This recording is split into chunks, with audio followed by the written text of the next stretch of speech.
Barangkali, Mbak Mona, apa mau dari Pak Yusuf dulu, silakan, atau gimana? Ya, Pak Yusuf bisa nyambung ya, oke.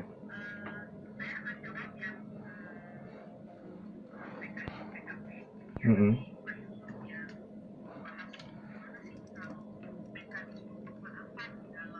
Mm-mm.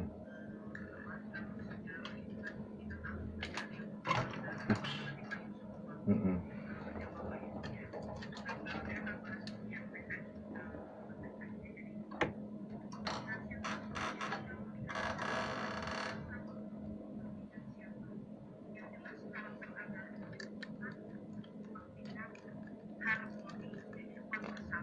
Mm.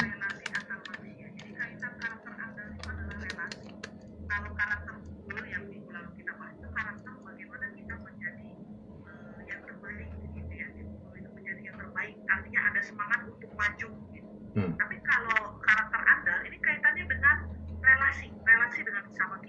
Mm.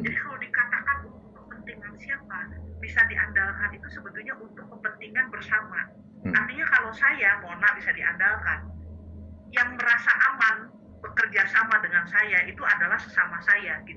Mm.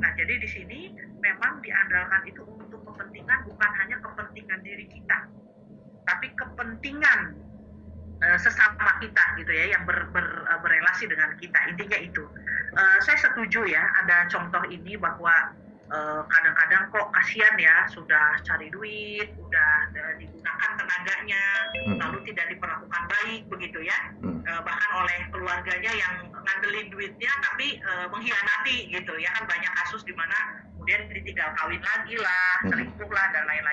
Mm. Mm.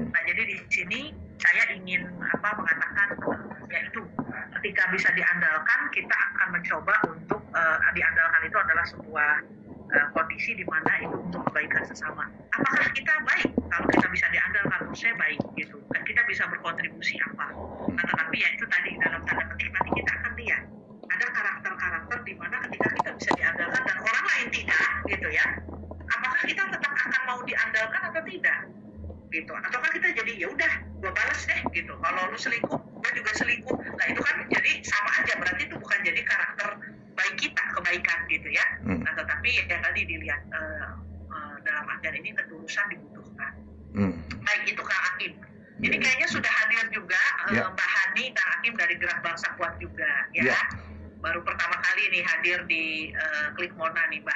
Oke, Ibu Hani, selamat malam, salam kenal. Terima kasih sudah meluangkan waktunya bergabung di Klik Mona malam hari ini, Bu Hani ya. Ya, salam kenal Pak Hakim. Terima kasih Mbak Mona buat undangannya. Oke. Baik, kita lanjut. Oke, silakan. Tadi Ya, dari sekarang Pak Yusuf Pak Yusuf, berarti ya, Hakim untuk silakan. membahas Kang Aditya. Itu Ya. sebuah luar biasa ya, Kang Aditya merefleksikan. Jadi gimana kalau ada orang-orang bergelimang darah gitu, tetapi kemudian menjadi dalam tanda petik sok-sok negarawan begitu ya. Apakah mekanisme seperti apa yang bisa gitu? Mungkin Ya. Pak Yusuf, silakan Pak Yusuf, ini soalnya sangat filosofis Kang Hakim. Iya, betul Jadi sekali. kalau yang susah-susah saya kasih beliau aja gitu yang jawab. Silakan Pak Yusuf. Silakan Pak Yusuf. Ada yang bergelimpangan darah lalu itu ya yang lalu shock gitu, yang pertanyaannya begitu kan ya? Iya, jadi sekarang sosok negarawan, terus kita harus apa nih? Apakah harus maafin begitu aja atau gimana gitu Pak Yusuf? Ya sebenarnya begini, jadi menjadi masalah ini kalau dimulai kalau kita mau menggerakkan itu sebenarnya itu begini caranya, karena memaafkan kita dimaafkan. In giving you will receive, in pardoning you are pardoned. Nah kita ini seringkali menggunakan jalan yang salah. Kita selalu berbuat salah, setelah itu minta maaf, ya. Dan setelah minta maaf, lalu kalau caranya begini, minta dulu baru memberi maaf, maka yang terjadi tidak akan terjadi itu. Begitu yang terjadi tomat, begitu tobat lalu kumat lagi. Tomat jadinya. Tomat ya. Seharusnya. Nah, tomat jadi tobat lalu kumat. Seharusnya dimulai in giving you will receive, in pardoning you are pardoned. Jadi kita itu seringkali di hari raya, seringkali wah saling memaaf-maafkan, tapi kita minta dulu dan janji akan memberi. Padahal kehidupan ini adalah memberi dulu baru mendapat. Nah, ini ada satu cerita kuno, seorang bijak itu jalan-jalan di pinggir hutan, lalu dia melihat ada anak ayam sama induknya sedang mengais-ngais makanan. Datanglah burung, elang disambar itu induknya, pergi. Nah orang bijaknya itu bercari kasihan tuh anaknya. Lalu si elangnya itu mengatakan, ya gimana di sarang saya juga ada 3 anak saya yang saya harus kasih makan itu. Jadi dua-dua benar. Menurut hak asasi, menurut nasionalisme benar. Tapi ini nggak bisa menyelesaikan masalah, karena itu harus adalah sila kedua peri kemanusiaan. Nah melihat orang begitu, lalu si orang bijak ini udahlah, yuk ambil daging saya sebagai gantinya. Nah lalu si elang itu melepaskan induknya, dia ambil itu dagingnya. Nah inilah sebenarnya agama yang paling tinggi ini di sini. Si orang bijak itu kan percaya bahwa dengan memberi, nggak tahu saya terima apa enggak, benar? Gitu. Tapi yang terjadi begitu diambil dagingnya pergi, itu dagingnya mulai lagi sendiri di dalam. Itulah yang disebut ketahanan nasional itu harus muncul dari situ. Bukan memiliki, bukan to have, tapi menjadi compassion itu yang seperti tesisnya Sultan Mona itu. Nah setelah itu elangnya balik lagi, karena anaknya 3 kan di sarangnya. Dia kaget juga, kok dagingnya balik lagi, gigit lagi, bawa lagi, balik lagi, kok gigit lagi. Nah ini sebenarnya hidup ini milik orang yang memelihara atau memiliki. That is the question. Nah kalau orang itu bisa disadarkan bahwa dia punya kegila-gilaan sampai bertumpah darah itu karena ambisi untuk have, dia harus sadar gitu. Nah cerita-cerita ini sudah ada cerita kuno, tapi manusia yang menurut dokter Antonio Suwanto itu sebenarnya manusia ini kalau dari kelahiran bumi itu yang 3,5 miliar tahun itu, manusia itu hanya detik setelah hampir jam 24 itu, dari jam 0 itu semua itu ada dinosaurus sama apa itu, dan manusia itu kemelinti mengatakan saya mau menjadi Homo sapiens wise man, tapi tidak pernah terjadi. Mengapa? Karena dia tidak ada yang mencerahkan itu. Nah, karena itu sudah dikirim ajaran macam-macam. Sekarang giliran jengkel dikirimlah COVID. Nah, COVID inilah menurut saya satu strategi taktik yang Tuhan itu sudah capek ngurusin kita itu. Sudah dikasih ini, kasih itu, udah dikerja-kerjain. Nah sekarang dengan COVID itu, you terpaksa harus mengatakan masker untuk melindungi kamu, masker untuk melindungi aku. Ya, nah ini menurut saya mengapa ini menjadi Timur itu memberi jawaban terhadap Barat, karena Barat itu start daripada manusia itu homo homini lupus, manusia itu serigala dan manusia yang lain, ya kan? Ya. Dan karena itu setiap orang, karena belum ada polisi, belum ada keamanan, ya semua orang harus menjaga dirinya kan. Di Barat kan di situ nanti mulai dan menguasai ilmu bela diri, dan mulai bela diri itu harus kemampuan menghancurkan, dan itu puncaknya pada memecahkan benda-benda keras kan. Itu boleh kan merupakan hak asasi manusia memberani, dan bahkan sampai itu boleh memiliki senjata api. Nah ini yang sekarang sedang terjadi di Amerika, kegoncangan ini semua. Ketika senjata api menghadapi COVID, mau ditembak apa aja COVID tidak akan bisa. Ketika senjata nuklir, you pakai mau mencet tombolnya, pakai masker, ya itu sama dia bohong. Jadi berarti you di dalam tetap lemah terhadap satu serangan dari luar.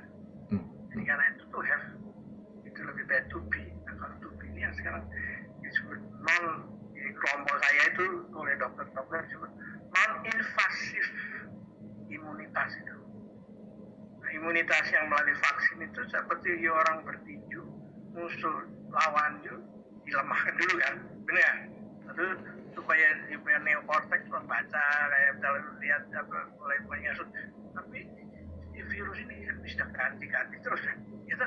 Kalau setiap kali cari vaksin baru ini habis kan, benar?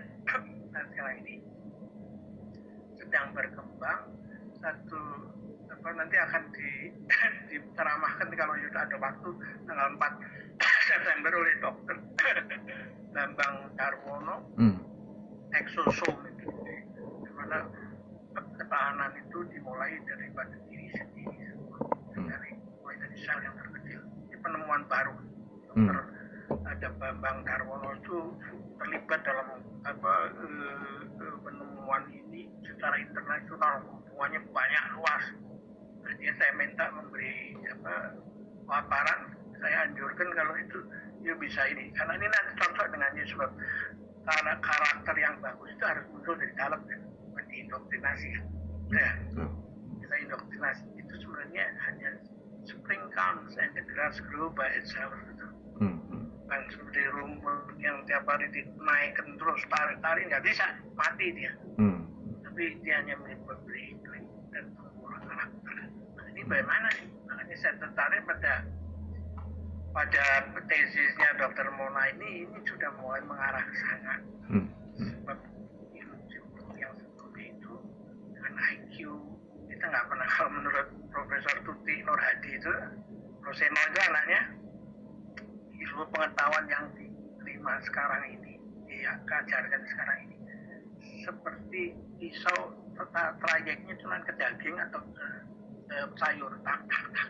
Gak pernah orang menjalankan pisau ini dibuat oleh siapa, untuk keperluan apa, dari bahan apa nggak pernah didiskusikan itu.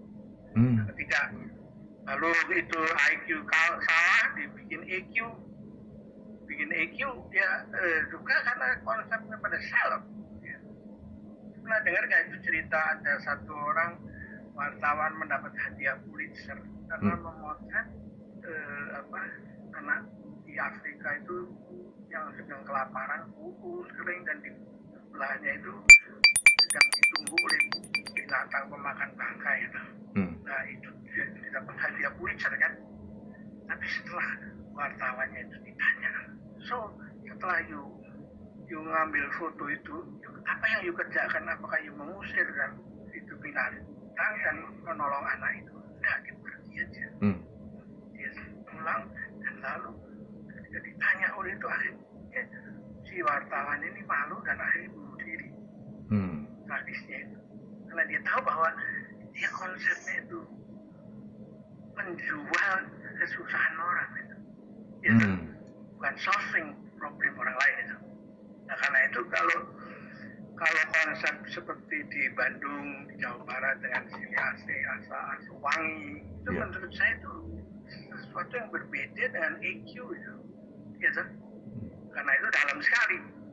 Kalau you kembangkan nanti di Nusantara ini ada di mana, di Jogja sana, di Jawa Tengah ada Bejo Sesarengan, gitu, dari Ageng Turang Utara. Kalau nanti di Manado sudah mulai tumbuh untuk hitung semua bersaudara, gitu. Lalu di Ambon itu alirasa beta rasa, gitu. Maka psikologi dunia itu akan berorientasi ke timur, no longer ada itu barat lagi. Salah satu contoh saya katakan dalam seminar itu, kalau saya harus menerima orang menjadi pegawai, saya tidak lihat IQ sama EQ, saya lihat hobinya.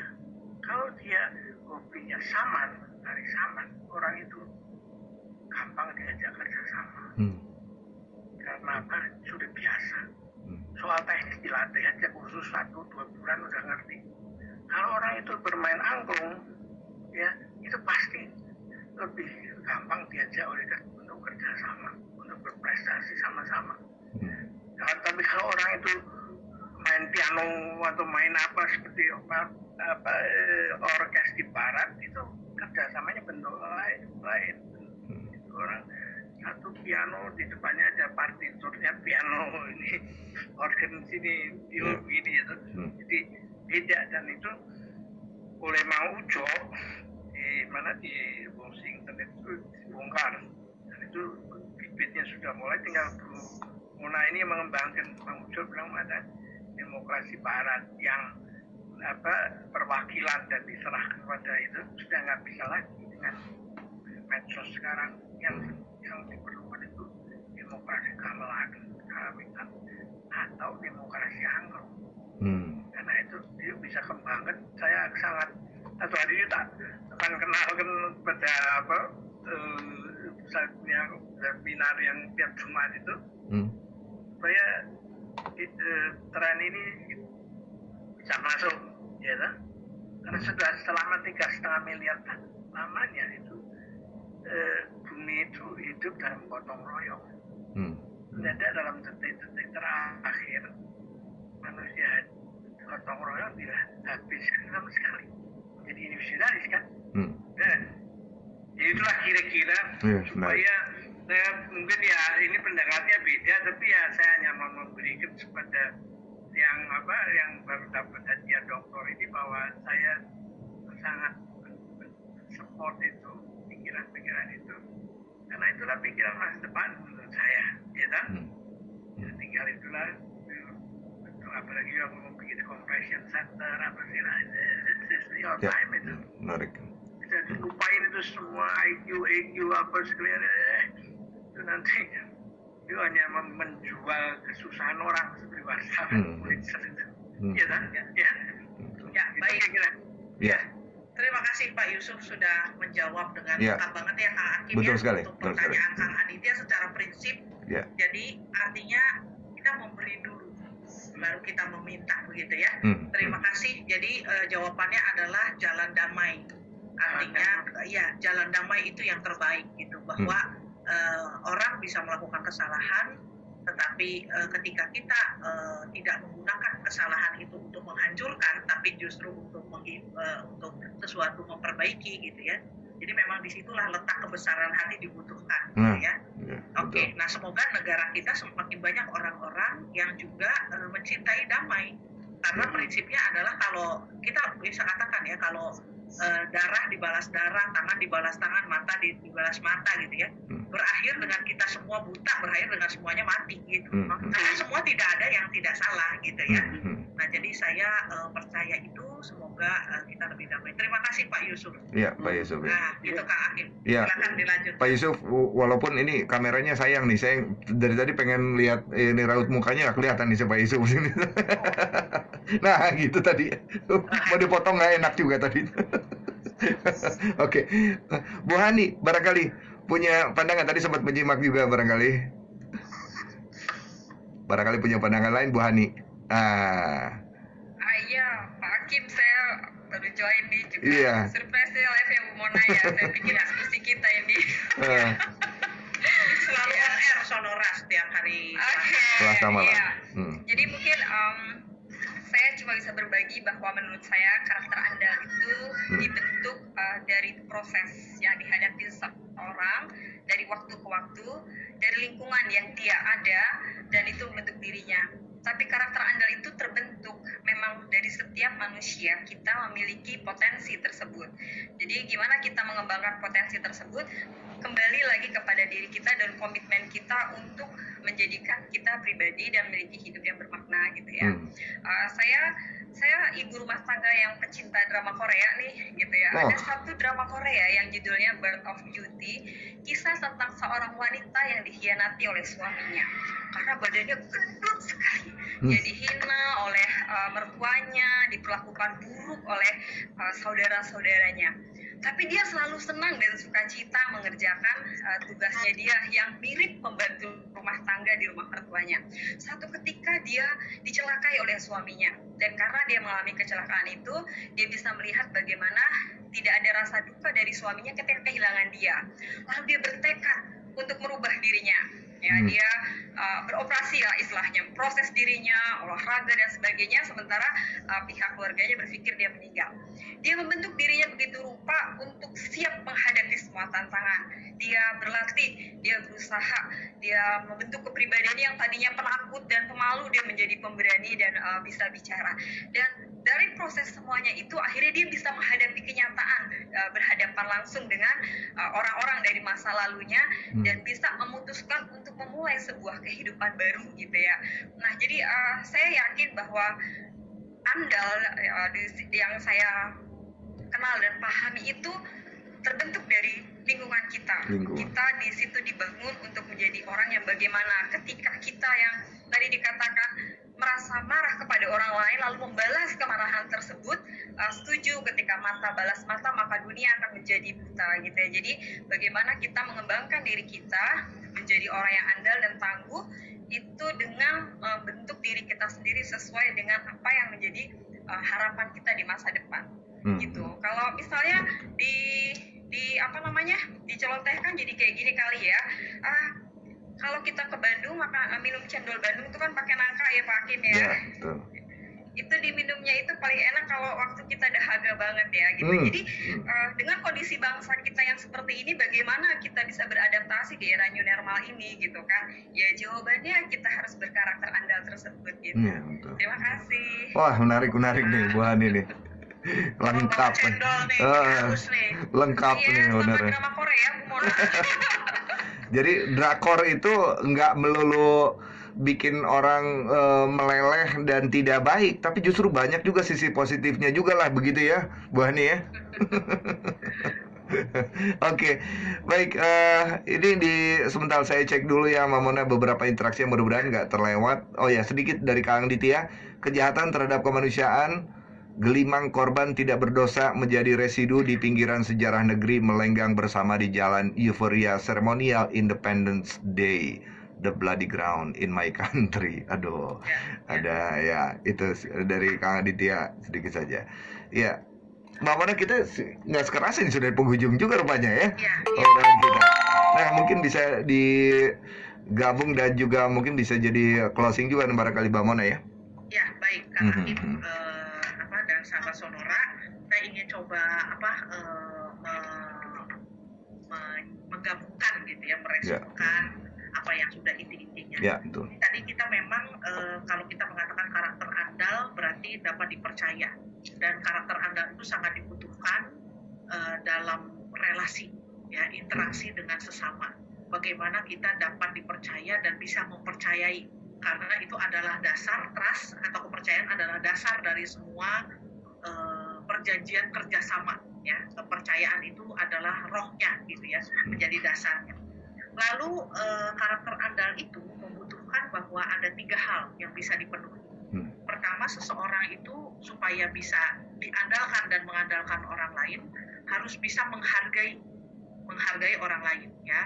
Nah, ketika menghargai orang lain itu termasuk di dalamnya menghargai perbedaan-perbedaan. Dikatakan di dalamnya termasuk sikap toleran. Di situ ada gitu ya. Bahwa saya bisa menghargai orang yang berbeda dengan saya. Saya bisa menghargai buah pikirnya, saya bisa menghargai keberadaannya. Saya merasa bahwa dia berharga, bernilai, sama berharga dan bernilainya dengan saya. Itu menurut saya respect itu dasar untuk kita bisa karakter andal.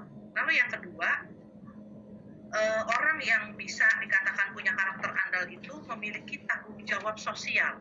Nah, sebelum dia punya tanggung jawab sosial, dia harus merasa terkoneksi dengan sesama. Contoh tadi gitu ya, contoh yang kisah Pak Yusuf katakan, wartawan yang memenangkan Pulitzer, sebuah penghargaan yang sangat prestisius gitu ya. Dikatakan bahwa wah, dia bisa dapat foto yang orang lain mungkin nggak punya kesempatan untuk dapat foto seril itu gitu ya, sengeri itu gitu, tentang bagaimana seorang anak berjuang untuk hidup sudah ditungguin sama burung bangkai gitu kan. Nah, itu memang sebuah karya fotografi yang pastinya luar biasa. Tetapi ketika dikatakan ada nggak koneksi saya dengan anak yang saya foto? Kalau kita pendidik, ada nggak koneksi saya dengan mahasiswa saya atau murid saya? Atau saya hanya sekedar bekerja? hanya sekedar memotret, sekedar mengajar. Saya bukan katakan mengajar tidak penting, memotret tidak penting, tapi kalau kita yang sendiri yang kita kasih sekedar, itu berarti kita tidak sungguh terlibat dengan apa yang kita geluti gitu ya, dengan subjek-subjek, dengan manusia yang hidup gitu. Lalu kalau psikolog tadi sekedar bikin alat tes biar laku, tadi Pak Yusuf makanya rajin banget tuh kasih refleksi kepada komunitas psikologi ya. Jangan cuma ngomong-ngomong di IQ apa segala macam, bisa mendeteksi orang gangguan jiwa. Bisa nggak memberikan semangat kepada yang patah semangat? Bisa nggak membuat orang yang udah putus asa jadi tidak putus asa? Bisa nggak membuat hati yang mendendam bisa menjadi cair lalu kemudian bisa mencintai kembali? Itu harusnya yang menjadi subjek dan objek psikologi gitu. Nah jadi saya senang sekali gitu ya bahwa kita juga perlu, jadi ada tanggung jawab sosial. Apa yang kita geluti kita terkoneksi dengan manusianya. Jadi termasuk misalnya saya mengatakan bukan hanya ilmu psikologi yang terkoneksi dengan manusia dan kedokteran, bukan, tapi juga misalnya ekonomi. Ekonomi kan kita buat untuk kesejahteraan manusia. Jadi harus terkoneksi dong dengan manusianya. Gak bisa hanya dengan angka-angka. Ahli hukum itu manusia juga. Bagaimana kita memperjuangkan kebenaran dan keadilan. Jadi manusianya yang penting. Itu di situ. Itu tentang tanggung jawab sosial. Lalu yang ketiga, karakter andal itu membuat kita, men-challenge kita untuk bisa berkomitmen, untuk bisa setia. Karena ternyata menghargai orang lain dan bertanggung jawab gitu ya, terkoneksi dengan sesama, itu tidak melulu membawa kita happy. Bisa saja kita udah menghargai orang lain, kita udah berbuat kebaikan gitu ya, taunya kita dikhianati, kita dijahatin tadi gitu ya, kita diperlakukan tidak adil, rakyat dijolimi misalnya gitu ya, dengan bahkan secara sistematis misalnya ketika kita ada kekerasan dari negara atau dari apa. Terus apa yang kita lakukan? Kalau kita tidak setia untuk melakukan tugas-tugas kita sebaik-baiknya, ya itulah sebetulnya contohnya udah begitu banyak. Pemimpin yang tidak setia dengan panggilannya sebagai pemimpin untuk menjadi pelayan bagi rakyatnya misalnya gitu ya, dia akan membawa kesengsaraan bagi banyak orang. Itu contoh kalau kita tidak bisa diandalkan. Mungkin kita kuat, mungkin kita pintar, mungkin kita punya SK gitu ya, tapi tidak bisa diandalkan. Kenapa?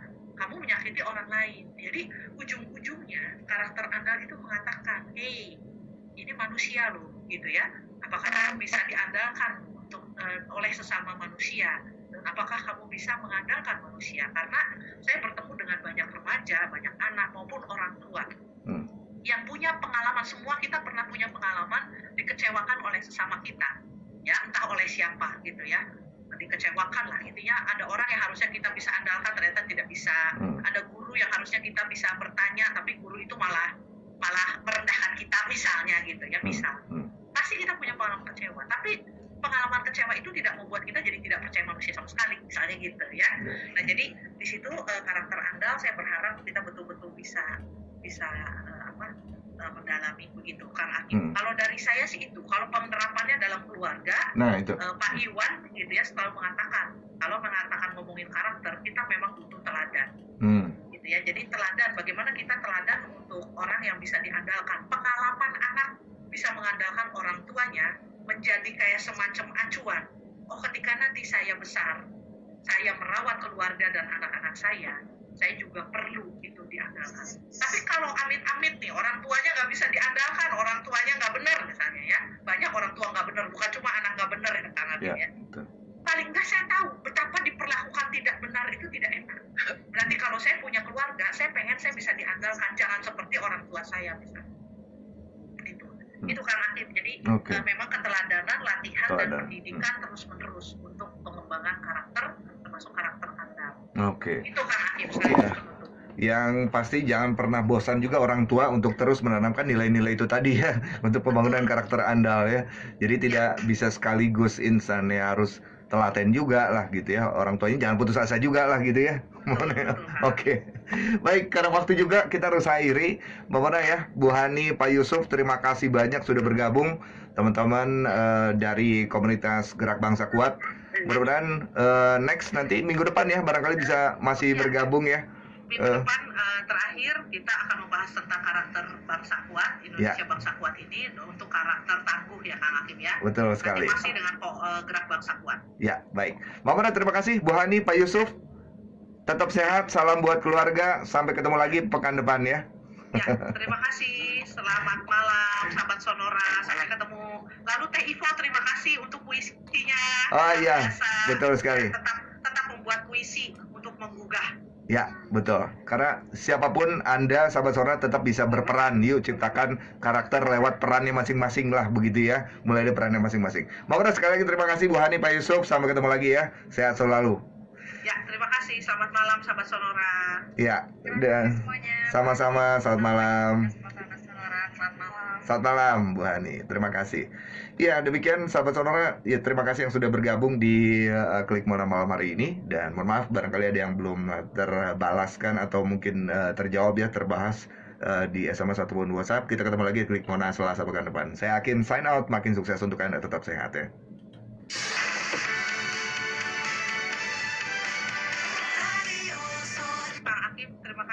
Sama-sama, Mbak Mona, terima kasih ya. Nggak apa-apa, Bu Hani, santai aja. Selamat istirahat ya. Santai aja. Ya, makasih. Yuk, mangga, yuk. Pak Yusuf, makasih.